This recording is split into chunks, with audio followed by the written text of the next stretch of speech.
Check out these spicy patch notes. Let's talk about some shitty companies, because we also have Microsoft on the list. Microsoft has settled its gamers antitrust lawsuit over the $69 billion Activision They didn't. Blizzard acquisition. So they didn't. They didn't Gaming settle. companies are getting sued like celebrities now. What is going on? So they didn't settle. It was The title literally says settles. fucking. I'm aware the title says it settled. It was dismissed with prejudice. It wasn't settled. It was dismissed, and that's one thing that I find is really funny. Nobody is fucking reporting on it correctly. Those are two completely different things. So what does it mean? So are they owing people money? Are they So not owing people money? What the fuck? No, they were. It was dismissed with prejudice, and it was agreed upon that both parties would pay whatever happened, like whatever their bills were for fighting it. So FTC is going to pay for what FTC paid for, and use the amount of money that they used to fucking bring the case up, and Microsoft will pay for all the legal fees. So this is this is all just about the court costs and fees that are associated Pretty with much, this yeah. whole thing. So Pretty much, yeah. okay. Oh my god, dude, this is. You know what, Bill? I have to give it to you. I think that you are, as much as it pains me. Again, I was supporting this acquisition all the way through. I think that you will go down as right on the PP predicts on this one. I think this will be one of the worst acquisitions that has occurred in the gaming space. Period. I don't know. We haven't seen Ubisoft get acquired. I mean, I'm just saying, for like gamers in general, this has just not been. No, we've not won. We were promised the world, and we ain't gotten shit.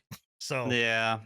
I mean, we are getting at least this. at least you got a lot of games on Game Pass that are I was about to say, at Blizzard least and you got stuff Activision on Game games, Pass. even though the Game Pass price went up. No Game Pass is shit. I mean, yeah, I mean, did we? Was it a win? I don't know. Like the games on Game Pass got shifted around. So I don't like the Game Pass model myself. I understand the consumer friendliness of it if you're gaming on a budget, but me personally, I think it's detrimental overall. I don't know. I mean, I always have. That's nothing new if Yeah. you know me. So one of the things that Microsoft did come out with is that they are finally, and we're talking about Game Pass, they finally are bringing out the feature of streaming, like their cloud streaming to Game Pass. So if you have Game Pass, you're able to cloud stream to your, but they're just testing it for insiders, and that begins in November of this year. I don't know. that's the weirdest fucking thing too. Yeah. Well, Sony's Considering that's like the first that's the first thing that Sony's actually beat Microsoft to when it comes to these subscription models. Is Sony launched with cloud gaming. Well, remember, this was like the big thing that like like Spencer was out there touting, just being like, yo, like being able to game. I mean, we have heard about gaming everywhere, gaming on any device, gaming all over the, on anything. Well, for Xbox years. didn't have an actual like architecture for that. That's what they bought. Yeah, they did. They had when they had a slightly good architecture for it. They had stuff going on before, but like remember Doom, the Doom developer, that when they purchased I can't remember the name. What is it? It's well, they have Project xCloud. Like they bought a huge chunk of that shit from Meta and brought it over into their whole system. Yeah, but I'm talking about the guys over there at id when it had the whole they had like a weird patented fucking like no latency cloud gaming architecture that they brought out. I can't remember what it was called. They announced it back when they announced Xbox Game Pass would start. Well, Project xCloud was part of that back in 2020. I mean, that was their whole spiel, was that like, hey, like you can get, you can game anywhere. But again, we're talking 4 years later, and it's now just coming out into beta. And honestly, my question to all you guys, is this too late? Like, I mean, do you think that we're at a point now where it's kind of like, this is not a big, well, think about this though. NVIDIA, right, with GeForce Experience, their shit rocks, dude. Theirs is really, really strong. Steam is talks about launching theirs, right, and allowing their cloud gaming service. GOG is talking about launching their cloud gaming service, and PlayStation has their. Now I know PlayStation, they're not using Gaikai, right? Like they full tilted off of Gaikai and switched to their own. Correct? I think so. But I mean, I just, to me, I'm looking at this going, this is a little too, I don't know if this is the future anymore. Like, I don't know if this is the way, because we have not yet seen a service outside of NVIDIA that I think does it really, really, really well. Like, PlayStation's a shit. Yeah, I mean, Orion. Orion. It was announced back in 2019. It was id Software's answer to cloud-based gaming. It was a software that was going to optimize game engines for essentially for streaming on cloud-based. And when it first was announced, they were boasting like I can't remember what it was, but it was like really, really low latency. Like they were going to lower latency by like 40% for latency demands and frame generation and everything like that. And I think that's probably what's been taking them so long. Yeah, I don't know. Obviously, you can't ever really tell. I don't think it's the end. No, I don't think it's too late. I don't either. Again, like you just listed out 5 companies that are coming out with cloud-based software. You know, like it's too late for them to be at the forefront of it. Yeah, it is. It's just like the sub-based systems, right? Like the cloud or the Xbox Game Pass and the PlayStation Plus or whatever it is, the Plus cloud catalog that they have. Everybody was doing fucking subscription services. Now everybody has one. Like I don't think it's too late for them. And if they can do what this Orion boasted back in the day, I think that could push them forward. If it's what they said it was, right? Like if it's what they said it was, where they're going to reduce latency on cloud-based gaming by 40% that would be fucking huge. That would put them over even Nvidia, because Nvidia's latency is really rough. If I remember their correctly. GeForce Now system works well. Like I've heard, but the latency, if you don't have a decent fucking connection, the latency is really fucking rough from what I've heard. I mean, I think that's going to be anywhere.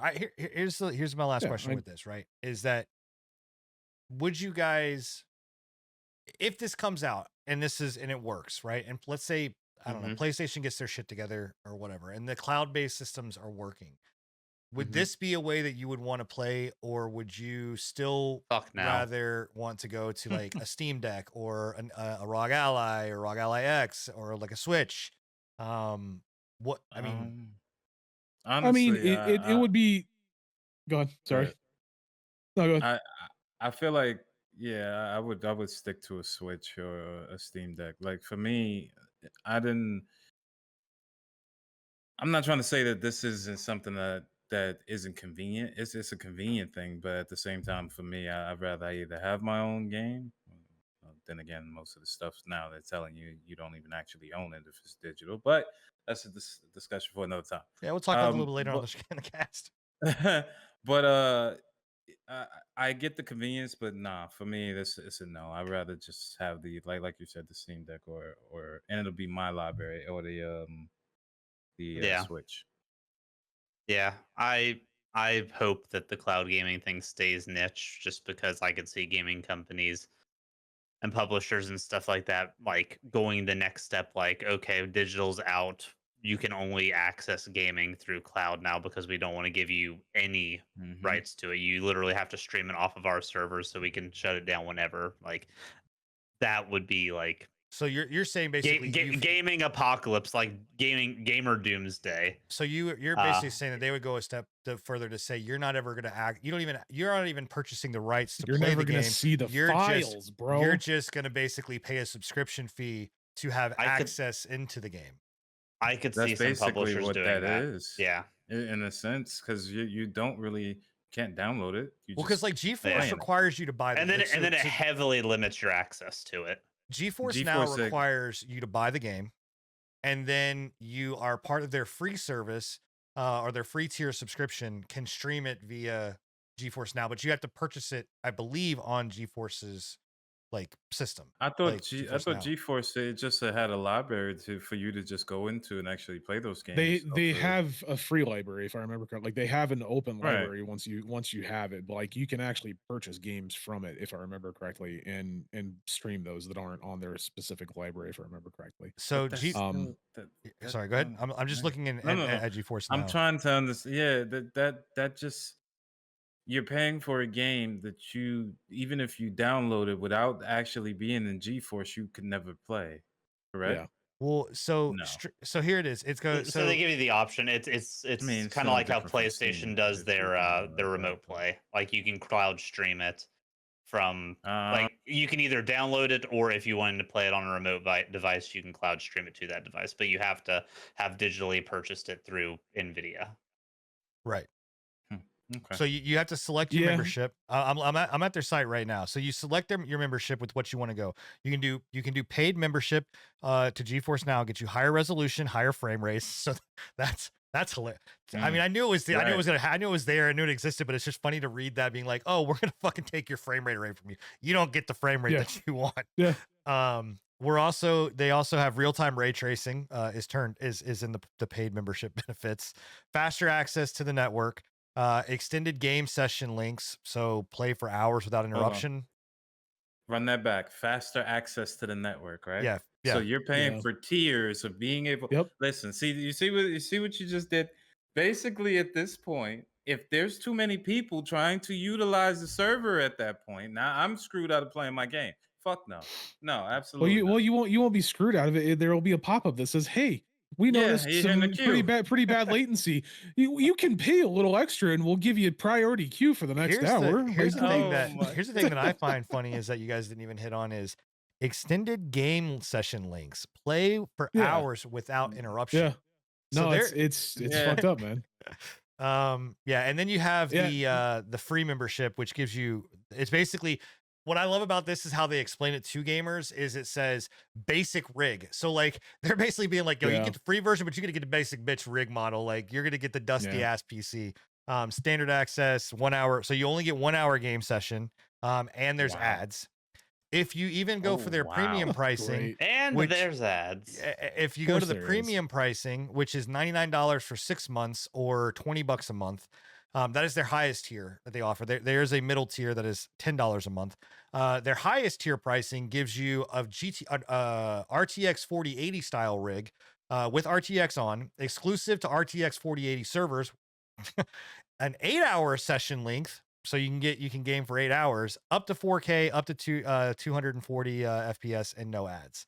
So yeah. So my reply to that whole thing is like, yeah, I don't think that this isn't really directed at us, right?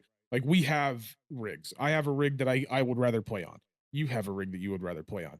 You have a Steam Deck that you would rather play on, right? This is directed to those people that don't necessarily want to pay the exorbitant amount, quote unquote, exorbitant amount of money to get a 4080 or a 4090, right?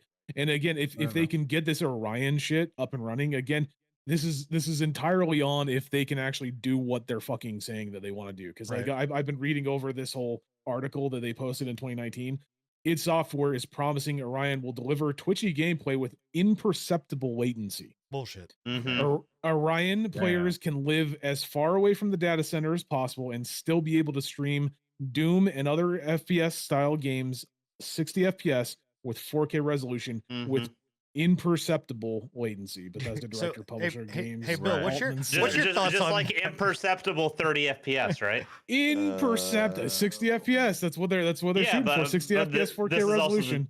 Yeah, but I'm just saying Microsoft can't make games above 30 FPS most of the time. So I'm just saying that's what the world can't even get Bill internet for. that's stable enough for the man to stream, and we're always talking about that's true too. 2 megabyte upload. Yeah, no, I don't know if they can get that. Like, yeah, for certain people, it would be worth it. I mean, for me, because I don't own a Steam Deck, I own a Switch technically. I mean, I do own a Switch Lite.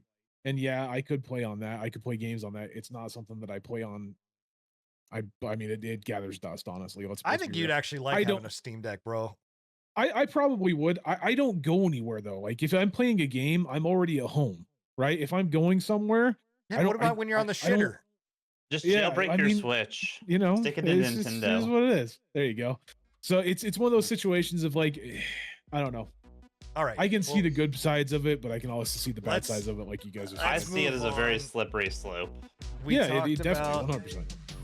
Thanks all for tuning in to the Patch Notes. And if you enjoyed and want to see more, you can catch us live every Thursday night at 10:30 p.m. Eastern, or catch us after the fact at anchor.fm/prepatch podcast.